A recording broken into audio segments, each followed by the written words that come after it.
Hello student, welcome to my new video. तो चलिए आज हम फिर बात करने वाले हैं जो क्लास 10th का हमारा सीरीज चल रहा है किस लाई का चैप्टर 17 खुशबू रचते हैं हाथ पर आधारित जो है इस चैप्टर पर आधारित हम 30 महत्वपूर्ण ऑब्जेक्टिव प्रश्न लेकर आए हैं जो कि डायरेक्ट आपको आपके बोर्ड एग्जाम में पूछे जाएंगे। और इसके जो कवि हैं, इसको लिखने वाले हैं, वो है अरुण कमल जी। कौन है? अरुण कमल जी। तो चलिए बिना देरी किए हम स्टार्ट करते हैं। हमारा पहला क्वेश्चन है, खुशबू रचते हैं हाथ कविता के रचयिता कौन है? तो हमने अभी आपको ऊपर बताया कि खुशबू रचते हैं हाथ ये जो एक कविता है इसके रचयिता कौन है? तो इसके रचयिता है अरुण कमल जी। कौन है? अरुण कमल जी हैं। ऑप्शन नंबर बी बिल्कुल ही सटीक हो जाएगा, करेक्ट हो जाएगा।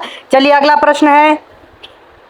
प्रश्न है, खुशबू रचते हैं हाथ कविता किस समस्या को उजागर करती है? खुशबू रचते हैं हाथ जो कविता है वह जो है किस समस्या के बारे में बताती है, किस समस्या का उजागर करती है? तो यह सामाजिक विषमता और शर्म की उपेक्षा करती है। क्या? सामाजिक विषमता, समाज में जो बुराइयां हैं उसका और मेहनत के उपेक्षा करता है। ऑप्शन नंबर बी बिल्कुल ही सही हो जाएगा। चलिए अगला प्रश्न है, खुशबू रचने वाले हाथ कहाँ रहते हैं? खुशबू रचने वाले हाथ जो है वो कहाँ रहते हैं? कूड़े करकट के ढेर के बीच और तंग गलियों में। कहाँ रहते हैं? कूड़े करकट के ढेरों के बीच और तंग गलियों में रहते हैं। ऑप्शन नंबर सी बिल्कुल सही हो जाएगा। चलिए अगला प्रश्न है, इस कविता में हाथ किसका प्रतीक है? इस कविता में जो हाथ का उपयोग हुआ है वो हाथ का मतलब क्या है? तो वो हाथ का मतलब है शर्म करने वाले मेहनतकश लोगों के लिए। क्या? शर्म करने वाले मेहनतकश लोगों के लिए इस कविता में हाथ का जिक्र किया गया है। ऑप्शन नंबर सी बिल्कुल ही सही है। चलिए अगला प्रश्न है, अगरबत्तियाँ कहाँ बनाई जाती है? अगरबत्तियाँ जो है वो कहाँ बनाई जाती है? तो अगरबत्तियाँ गंदी बस्तियों और छोटी गलियों के अंदर बनाई जाती है। कहाँ बनाई जाती है? अगरबत्तियाँ गंदी बस्तियों और छोटी गलियों के अंदर बनाई जाती है। ऑप्शन नंबर बी बिल्कुल सही हो जाएगा। चलिए अगला प्रश्न है, प्रश्न नंबर 6, वो है कविता में किस प्रकार के हाथ का वर्णन किया गया है? तो कविता में जो है उभरी नसों वाले और घिसे नाखून वाले हाथ का जिक्र किया गया है। बिल्कुल सही। पीपल के पत्ते जैसे नए हाथ का जिक्र हुआ है। सही।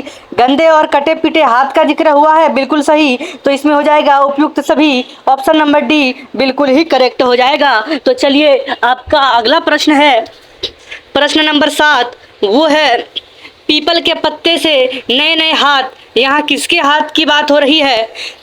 बूढ़ों के, बच्चों के, औरतों के, कवियों के? तो यहाँ बच्चों के हाथ का जिक्र हो रहा है। ऑप्शन नंबर बी बिल्कुल सही हो जाएगा।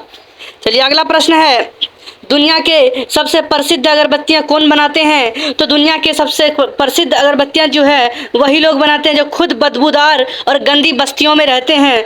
खुद बदबूदार और गंदी बस्तियों में रहकर दुनिया की सबसे प्रसिद्ध अगरबत्तियां बनाते हैं। ऑप्शन नंबर बी बिल्कुल सही है। चलिए अगला प्रश्न है, खुशबू रचते हैं हाथ का मुख्य संदेश क्या है? खुशबू रचते हैं हाथ का मुख्य संदेश है श्रम का सम्मान करना और मजदूरों को दयनीय स्थिति पर विचार करना। जो मेहनत करता है, जो मजदूरी करता है, उनका जो है हमें सम्मान करना चाहिए। यही खुशबू रचते हाथ का मुख्य संदेश है। ऑप्शन नंबर बी बिल्कुल सही है। चलिए अगला प्रश्न है, कविता के अनुसार समाज का सबसे सुंदर कार्य खुशबू फैलाना कौन कर रहा है? तो कविता के अनुसार समाज का सबसे सुंदर कार्य खुशबू फैलाना वो जो है सबसे उपेक्षित और शोषित वर्ग कर रहा है। जो सबसे निचली और गिरा हुआ वर्ग के लोग हैं, जो जिसको लोग मानते हैं, वो ये काम कर रहे हैं, खुशबू फैलाने का काम। ऑप्शन नंबर बी बिल्कुल सही हो जाएगा। चलिए अगला प्रश्न है, अगरबत्ती के विभिन्न प्रकारों में किसका नाम कविताओं में आया है? केवड़ा और गुलाब का नाम, खस और चमेली का नाम, रजनीगंधा का नाम। उपयुक्त सही। तो ऑप्शन नंबर डी बिल्कुल सही हो जाएगा क्योंकि सबों का नाम जो है कविता के अंदर लिया गया है। अगरबत्ती में इन सभी प्रकारों का नाम लिया गया है कविता के अंदर। तो चलिए अगला प्रश्न है, कूड़े करकट के ढेरों के बाद इस पंक्ति का क्या अर्थ है? कूड़े करकट का जो ढेर है इस पंक्ति में जो है इसका क्या अर्थ बताया गया है? तो इसका अर्थ बताया गया है जहाँ बहुत गंदगी हो वहीं ये मजदूर रहते हैं। अगरबत्ती बनाने वाले मजदूर कहाँ रहते हैं? जहाँ ज़्यादा गंदगी हो। तो ऑप्शन नंबर बी बिल्कुल सही हो जाएगा। चलिए अगला प्रश्न है, जख्म से फटे हुए हाथ किसके होते हैं? तो जख्म से फटे हुए हाथ कठिन श्रम करने वाले मजदूरों के होते हैं, जो बहुत ही ज़्यादा मेहनत करते हैं, उनके हाथ फटे हुए होते हैं। ऑप्शन नंबर बी बिल्कुल सही है। चलिए अगला प्रश्न है, अरुण कमल किस काल के आधुनिक कवि थे? इस कविता को लिखने वाले जो हैं वो कवि अरुण कमल जी हैं, वो किस काल के कवि थे? तो वो समकालीन कविता थे। कौन सा समकालीन कविता? याद रखिएगा, परीक्षा में बार बार पूछे जाते हैं। ऑप्शन नंबर बी बिल्कुल सही है। चलिए अगला प्रश्न है, उभरे नसों वाले हाथ क्या दर्शाते हैं? उभरे नसों वाले हाथ हमें ये दर्शाती है कि बुढ़ापा और कठिन परिश्रम। बुढ़ापा होने के बाद जो है बहुत ही मेहनत करने वालों का हाथ जो है उभरी नसों वाला हाथ को दर्शाता है। ऑप्शन नंबर बी बिल्कुल सही है। चलिए अगला प्रश्न है, गंदी गलियों में रहने वाले लोग क्या रचते हैं? तो गंदी गलियों में रहने वाले लोग खुशबू अगरबत्तियाँ क्या करते हैं? खुशबू अगरबत्तियाँ रचते हैं। ऑप्शन नंबर बी बिल्कुल सही हो जाएगा। तो चलिए अगला प्रश्न है, प्रश्न नंबर 7, वो है जूही की डाल से खुशबूदार हाथ किसके लिए प्रयुक्त हुआ है? तो जूही की डाल से खुशबूदार हाथ जो है वो नव युवतियों और छोटी बच्चियों के लिए उपयोग किया गया है। ऑप्शन नंबर बी बिल्कुल सही है। चलिए अगला प्रश्न है, अगला प्रश्न ये है कि यह कविता समाज के किस कड़वे सच को दिखाती है? अमीरी को, अमीर और गरीब के बीच की गहरी खाई को, केवल सुंदरता को, खेल कूद को। तो यह कविता जो है समाज के कड़वे सच को दिखाती है, अमीर और गरीब के बीच की गहरी खाई को दिखाती है। ऑप्शन नंबर बी बिल्कुल सही है। चलिए अगला प्रश्न है, खुशबू रचते हैं हाथ जो है कविता ये जो कविता है इसकी भाषा कैसी है? किस भाषा की कविता है? तो ये जो है सरल और प्रभावशाली खड़ी बोली की भाषा है। ऑप्शन नंबर बी बिल्कुल सही है। चलिए अगला प्रश्न है, केवड़ा गुलाब और खस क्या है? केवड़ा गुलाब और खस जो है अगरबत्तियों की सुगंध फूल है। क्या है? अगरबत्तियों की सुगंध फूल है। ऑप्शन नंबर बी इसका भी सही हो जाएगा। चलिए अगला प्रश्न है, मजदूर कहाँ रहने को मजबूर है? तो मजदूर जो है गंदे नालों और किनारों के तंग गलियों में रहने को मजबूर है। ऑप्शन नंबर बी बिल्कुल सही है। चलिए अगला प्रश्न है, इस कविता में किस धातु के नाखून का जिक्र है जो घिस गए हैं? तो इस कविता में जो है मजदूरों के अपने नाखून की जिक्र है जो कि घिस गए हैं कठिन काम करने से। ऑप्शन नंबर बी इसका भी सही हो जाएगा। चलिए अगला प्रश्न है, क्या अगरबत्ती बनाने वाले लोगों का जीवन भी खुशबूदार सुखद होता है, आरामदायक होता है? नहीं, उनका जीवन जो है कष्टों और अभावों से भरा होता है। ऑप्शन नंबर बी बिल्कुल ही सही है। चलिए अगला प्रश्न है, दुनिया की सारी गंदगी के बीच कौन रहता है? तो दुनिया की सारी गंदगी के बीच जो है खुशबू रचने वाले मजदूर रहते हैं। कौन?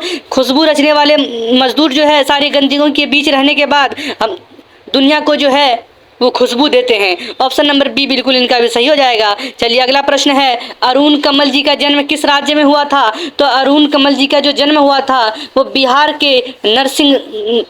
के नासिरगंज, रोहतास जिला के नासिरगंज में हुआ था। कहाँ हुआ था? बिहार के रोहतास जिला के नासिरगंज में हुआ था। ऑप्शन नंबर बी बिल्कुल सही है। याद रखिएगा, ये बार बार एग्जाम में पूछा जाता है।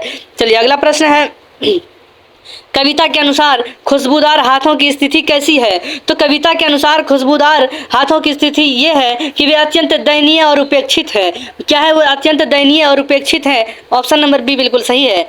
चलिए अगला प्रश्न है, घिसे नाखून वाले हाथ जो हैं वो किसके हैं? तो घिसे नाखून वाले हाथ वृद्ध मजदूरों के हैं। किसके हैं?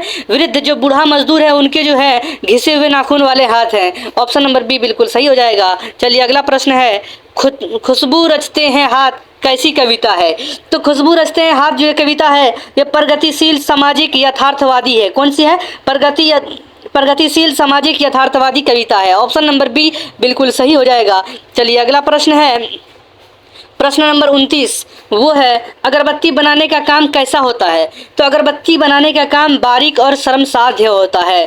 बारीक और श्रमसाध्य होता है। ऑप्शन नंबर बी बिल्कुल ही सही है। चलिए अगला प्रश्न और आखिरी प्रश्न है वो ये है कि समाज को सुंदर बनाने वाली अपनी स्थिति कैसी है? तो समाज को सुंदर बनाने वालों की अपनी स्थिति जो है अत्यंत कष्टकारी और अस्वास्थ्यकर है। क्या है? अत्यंत कष्टकारी जिंदगी है। ऑप्शन नंबर बी बिल्कुल सही हो जाएगा। सेम बिल्कुल इसी तरह अगर नेक्स्ट चैप्टर का आपको ऑब्जेक्टिव चाहिए तो हमारे चैनल को सब्सक्राइब कीजिए। Thank you.